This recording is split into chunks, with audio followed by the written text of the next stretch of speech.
7h15, le patient est mort calmement. Pourquoi vouloir introduire les ARV? Parce que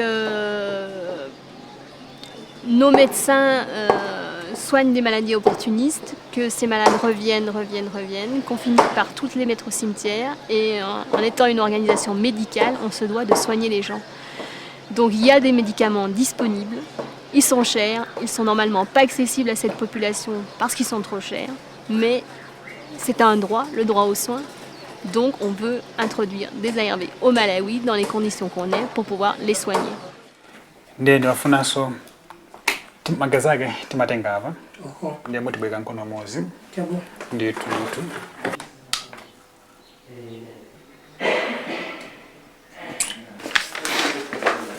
magazano ajadi mukanda kambira zulu anayiziva ndithu maoni na kuti reactive akusonyeza kuti tizombota HIV magazi mwanu tapesekana. Je pense que MSF doit donner les moyens à la communauté internationale d'admettre que ce qu'elle croit impossible est possible.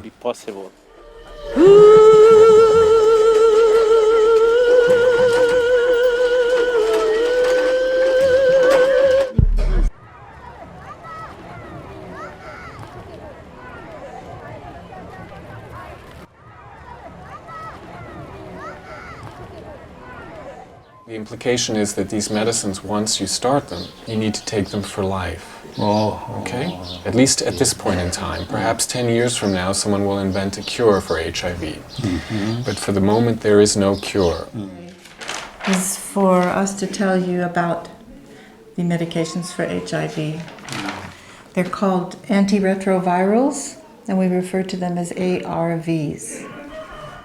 And I have some pictures that illustrate how the drugs work and the importance of taking them all the time. Tikuonesana kuti uku kuli nyanja tizomota HIV apa pali chishango uku kuli munthu ede ndi munthu uyoyo mezili mali osanga ifuna kuti tizomboti sitingathe kumpeza ya chifukwa pa chishango cha chinga. These are the names of the three drugs. The first is called AZT. It's this blue pill, 3 in the morning and 3 in the evening. Pourquoi on veut faire ça? On veut faire ça pour que ça soit reproductible après, dans un endroit sans MSF, sans personnel en plus. Donc il faut absolument qu'on arrive à mettre en place ces antirétroviraux de façon à ce que ça puisse être fait ailleurs que dans une structure MSF. L'idée étant qu'on puisse le reproduire ici, au Malawi, dans les structures ministères de la Santé, sans personnel MSF. Si on n'arrive pas à simplifier la façon dont on les prend en charge, ça aura été un échec pour moi. Parce que c'est pas seulement l'idée de donner des médicaments à certains patients, ça c'est super. Pour les patients eux-mêmes, celui qui en bénéficie, eh ben, c'est formidable, il va pouvoir vivre longtemps, bien plus longtemps. Mais le but, c'est quand même qu'on arrive à démontrer qu'on puisse le faire de façon simple et reproductible ailleurs.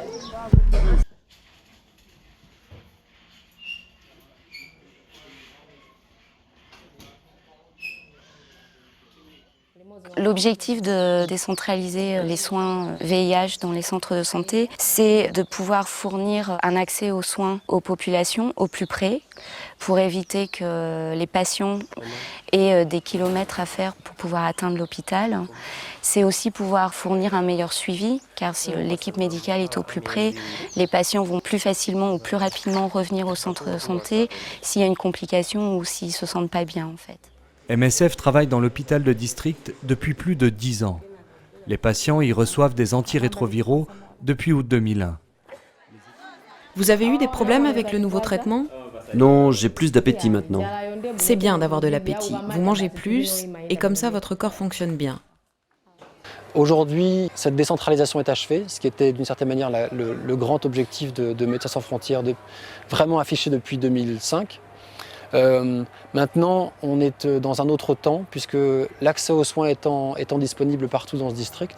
On est évidemment tenté aujourd'hui de penser à beaucoup plus long terme, et ça évidemment concerne à un moment donné une possible passation des activités de Médecins sans frontières dans le district.